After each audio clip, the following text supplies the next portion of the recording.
Hi, everyone. Thank you so much for joining me on day number 186. And we're going to dive into 2 Kings chapters 12 to 13. And we also have on the screen 2 Chronicles chapter 24. But if you go to 2 Chronicles chapter 24, you will notice that 2 Chronicles chapter 24 has the same information as 2 Kings chapter 12. So we're just going to stick to 2 Kings chapters 12 and 13 today. So here goes. So Joash repairs the temple. Joash began to rule over Judah in the 7th year of King Jehu's reign in Israel.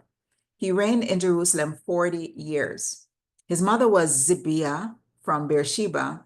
All his life, Joash did what was pleasing in the Lord's sight because Jehoiada, the priest, instructed him. Yet, even so, he did not destroy the pagan shrines, and the people still offered sacrifices and burned incense there.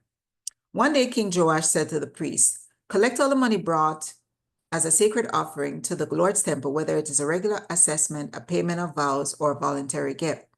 Let the priests take some of that money to pay for whatever repairs are needed at the temple." But by the 23rd year of Joash's reign, the priests still had not repaired the temple. So King Joash called for Joiada and the other priests and asked them, "Why haven't you repaired the temple? Don't use any more money for your own needs. From now on, it must be all spent on the temple repairs." So the priests agreed not to accept any more money from the people, and they also agreed to let others take responsibility for repairing the temple. Then Jehoiada, the priest, bored a hole in the lid of a large chest and set it on the right-hand side of the altar at the entrance of the temple of the Lord. The priest guarding the entrance put all of the people's contribution into the chest. Whenever the chest became full, the court secretary and the high priest counted the money that had been brought to the Lord's temple and put it in bags. Then they gave the money to the construction supervisors who used it to pay the people working on the Lord's temple, the carpenters, builders, masons, and stone cutters. They also used the money to buy the timber and finished stone needed for repairing the Lord's temple, and they paid any other expenses related to the temple's restoration. The money brought to the temple was not used for making silver bowls, lamp snuffers, basins, trumpets, or other articles of gold or silver from the Lord, for the temple of the Lord. It was paid to the workmen who used it for the temple repairs. No accounting of this money was required from the construction supervisors because they were honest and trustworthy men. However, the money that was contributed for guilt offerings and sin offering was not brought into the Lord's temple. It was given to the priests for their own use. About this time, King Ahazel of Aram went to war against Gath and captured it. Then he returned to attack Jerusalem.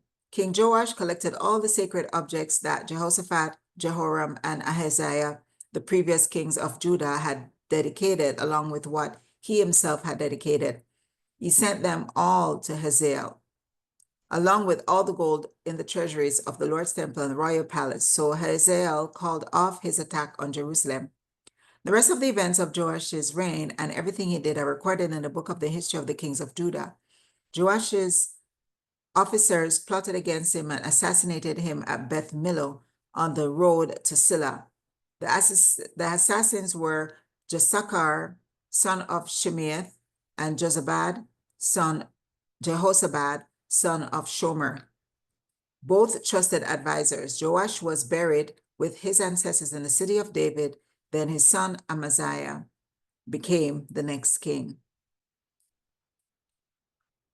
So now we're going to go to chapter 13. Jehoahaz,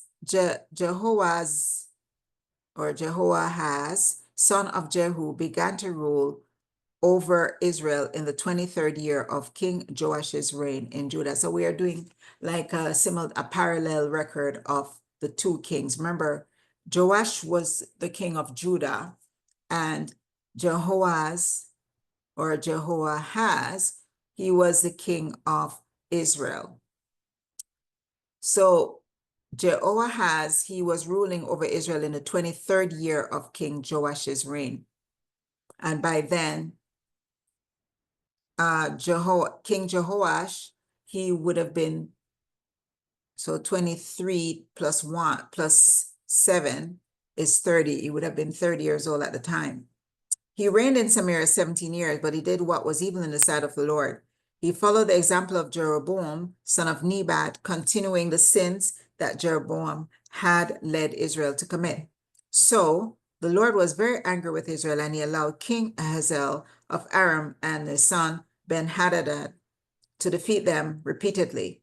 Then Jehoahaz prayed for the Lord's help, and the Lord heard his prayer, for he could see how severely the king of Aram was oppressing Israel.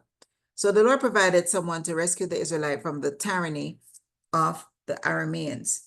Then Israel lived in safety again as they had in former years. But they continued to sin, following the evil example of Jeroboam. They also allowed a Asherah pole in Samaria to remain standing. Finally, Jehoahaz's army was reduced to 50 charioteers, 10 chariots, and 10,000 foot soldiers. The king of Aram had killed the others, trampling them like dust under his feet.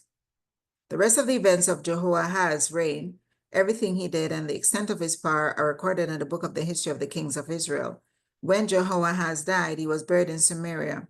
Then his son, Jehoash, became the next king.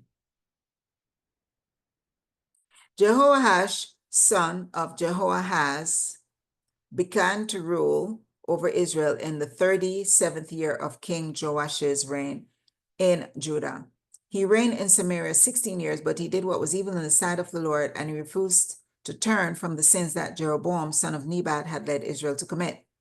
The rest of the events of Joash's reign and everything he did, including the extent of his power and his war with King Amaziah of Judah, are recorded in the book of the history of the kings of Israel. When Joash died, he was buried in Samaria with the king of Israel. Then his son Jeroboam too became the next king.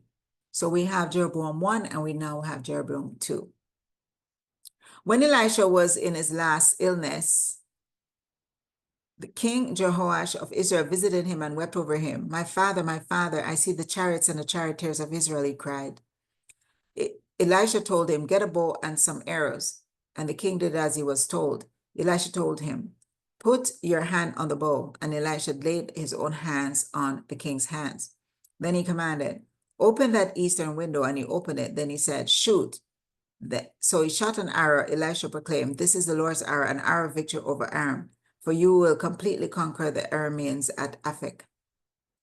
Then he said, now pick up the other arrows and strike them against the ground. So he picked them up and struck the ground 3 times, but the man of God was angry with him. You should have struck the ground 5 or 6 times, he exclaimed. Then you would have beaten Aram until it was entirely destroyed. Now you'll be victorious only 3 times. Then Elisha died and was buried.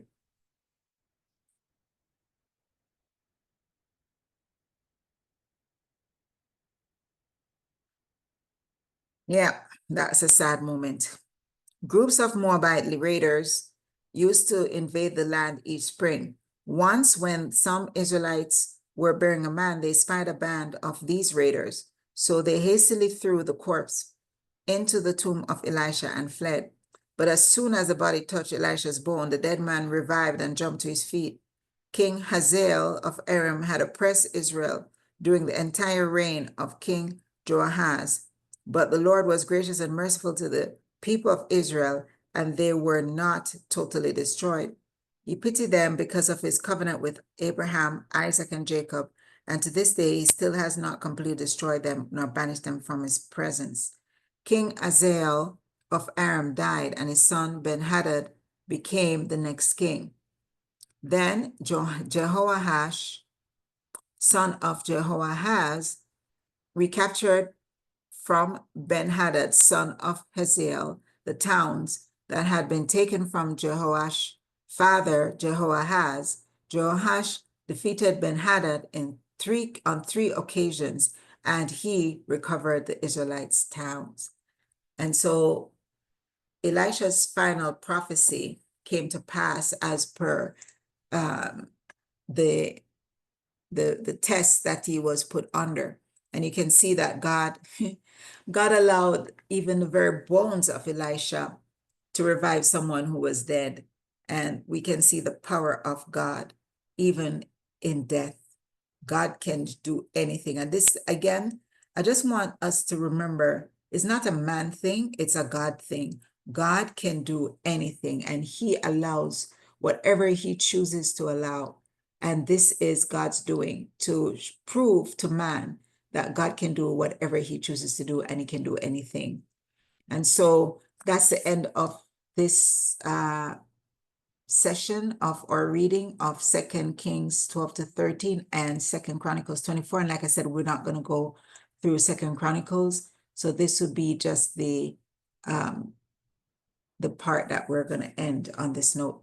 So let's pray. Lord, we thank you for your blessing, your mercy. Thank you for allowing us the privilege of reading your word and for allowing us the opportunity to understand that, Lord, you can do anything. And we're grateful for your leading. We're grateful for your mercy. We're grateful for your grace. We're grateful that you are God all by yourself and there's no one else like you. And though we might search this entire universe, we'll never find another one like you. We're grateful for the able way in which we can read your word and we can expound it and we can understand more about what you want us to learn and more about you through your word. Lord, as we read that the different kings, though they listen to some extent, but Lord, they still disobeyed. And one of the things that we can see very carefully through your word is that even Israel's kings, they sinned, but when they prayed to you, you had mercy upon them. And you know why we can understand that is because you made a promise that you would, anyone who prayed, you would take care of them, you would answer their prayer. And not only that, but because Israel was a special people and you had made a covenant with them already, so that covenant cannot be broken. And once they cry unto you, then you will hear them. And that was something that was already established. So we're grateful that you showcased that this is you who is actually keeping your promises. And though it may seem like they don't deserve it, but even to this day, if we repent of our sins and if we acknowledge what we have done wrong, and if we ask for your help and guidance and intervention, you will answer. We're grateful that you are never a God that turn your backs against your people, for those who have a contrite heart and even a humble spirit before you. So we thank you for that, Lord. I pray that you'll continue to lead us in the path of righteousness as we tell you thanks in Jesus' name. Amen. Have a wonderful day.